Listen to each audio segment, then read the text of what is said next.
Pour moi, il n'y a pas de délit politique. Le seul délit politique, c'est lorsqu'on prétend que le Sahara n'est pas marocain.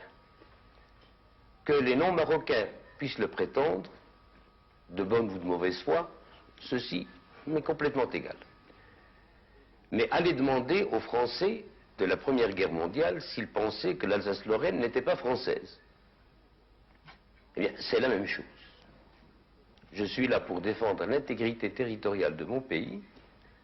C'est pour cela qu'il y a cette allégeance de la part de mon peuple à mon égard et qu'il y a cette obligation d'un contrat politico-social entre moi et mon peuple, à savoir que je dois défendre des institutions à la tête desquelles se trouve l'intégrité territoriale. Alors à partir du moment où un Marocain me dit que le Sahara n'est pas marocain, il va en prison? Comment? Il va en prison pour ça? Ah, naturellement.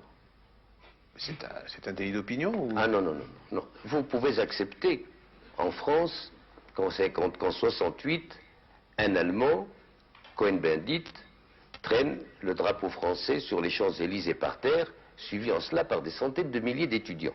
Si les Français l'acceptent, c'est leur affaire. Mais moi, je n'admettrai jamais qu'un étranger, en plus, vienne traîner le drapeau marocain dans une manifestation. Et même si un Marocain le faisait, je considérais qu'il est passible de prison.